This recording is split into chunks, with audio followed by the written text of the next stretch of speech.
ఇటీవల మండలంలోని పలు పాఠశాలల్లో విద్యార్థులకు విద్య కానుక కిట్లు పంపిణీ చేయడం జరిగింది।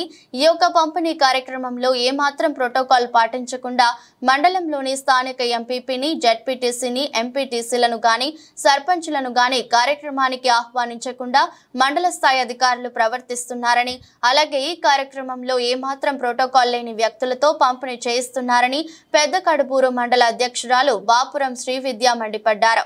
ప్రోటోకాల్ పాటించకుండా వ్యవహరించిన అధికారులపై తక్షణమే చర్యలు తీసుకోవాలని జిల్లా కలెక్టర్ గారికి ఫిర్యాదు చేస్తున్నట్లు తెలిపారు।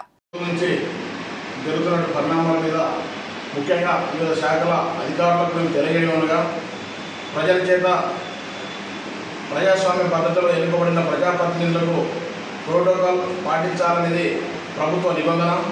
ఆ నిబంధనను పాటించకుండా ప్రభుత్వం అమలు చేస్తున్నటువంటి కార్యక్రమాల్లో ఖచ్చితంగా స్థానిక సర్పంచులు కానీ, ఎంపీటీసీలు కానీ, మండల అధ్యక్షురాలను కానీ ప్రోటోకాల్ ప్రకారం ఖచ్చితంగా పిలవాలి। కానీ ఆ విధంగా కాకుండా ప్రోటోకాల్ లేనటువంటి వ్యక్తులు ఈరోజు స్కూళ్ళలో వెళ్ళి కిట్లు పంచుతూ ఉన్నారు। దీనిపైన సంబంధిత అధికారులకు, అదేవిధంగా ఆదోని సబ్ డివిజన్ కలెక్టర్కి అయితేనేమి, జిల్లా కలెక్టర్కి, అదేవిధంగా సీఈఓ దృష్టికి ఖచ్చితంగా తీసుకెళ్తాం।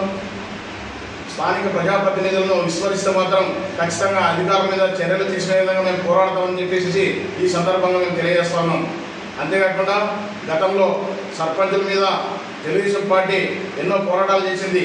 సర్పంచుల హక్కులను కాలరాస్తుందని చెప్పేసి అనేక సందర్భాల్లో వాళ్ళు చెప్పారు। అదేవిధంగా మండల సర్వసభ్య సమావేశాల్లో కూడా సర్పంచుల హక్కులను కాలరాస్తున్నారని చెప్పేసి వాళ్ళు ఎన్నోసార్లు క్వశ్చన్ చేయడం జరిగింది। మరి ఈరోజు మీరు చేస్తున్నది ఏమిటి? గత 10 రోజులుగా ఈ గ్రామంలో సర్పంచ్కి ఉన్నటువంటి హక్కులను మీరు హరించి ఎవరో ఇన్ఛార్జీలను పెట్టి, ఒడ్డే పురుషోత్తమ అనేటువంటి వ్యక్తిని పెట్టి అరాచకంగా దాదాపు ఎన్ని కులాలు ఈ గ్రామంలో మీరు వేస్తూ ఉన్నారు। ఎవరిని సంప్రదించి చేస్తున్నారు?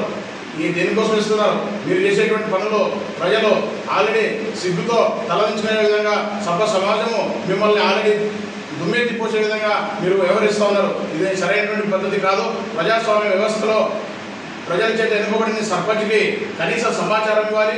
మీరు ఖచ్చితంగా అధికారంలో మీరున్నారు, మీరు మాకు సహకారం అందిస్తే ఖచ్చితంగా ప్రభుత్వానికి మేము కూడా సహకారం అందిస్తాం। సర్పంచులు మాకు సహకారం అందించకుండా సర్పంచులను లెక్క చేయకున్నటువంటి విధంగా మీరు ముందుకెళ్తే ఖచ్చితంగా సర్పంచుల సంఘం తరఫున జిల్లా ఎత్తున పెద్ద ఎత్తున పోరాటాలు చేస్తాం, ధర్నాలు చేస్తాం, అవసరమైతే ఆందోళన చేస్తాం, ఆఫీసులు ముట్టడిస్తాం, అధికారులను నిలదీస్తామని చెప్పేసి ఈ సందర్భంగా హెచ్చరిస్తున్నాం।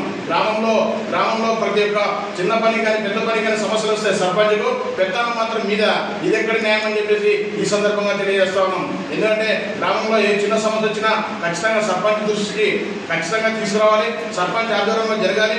సర్పంచ్కి తెలియకుండా మీరు ముందుకెళ్తే మాత్రం ఖచ్చితంగా మేము రాబో కాలంలో పెద్ద ఎత్తున ఉద్యమాలు చేయడానికి ఏమాత్రం వెనకాడమని చెప్పేసి ఈ సందర్భంగా తెలియజేస్తున్నాం। అది అంతేకాకుండా మండలంలో ఎక్కడ ఏ కార్యక్రమాలు జరిగినా, ఏ శాఖలో ఏ విధమైనటువంటి ప్రభుత్వ కార్యక్రమాలు జరిగినా ఖచ్చితంగా స్థానిక మండల ఎంపీపీలు అయితేనేమి, జెడ్పీటీసీలు అయితేనేమి, స్థానిక ఎంపీటీసీలు అయితేనేమి, స్థానిక సర్పంచ్ అయితేనేమి ఖచ్చితంగా ఆహ్వానించాలి। వారి చేతుల మీదనే కార్యక్రమాలు జరిగే విధంగా మీరు అధికారులు కూడా చర్యలు తీసుకోవాలని చెప్పేసి ఈ సందర్భంగా తెలియజేస్తా ఉన్నాం।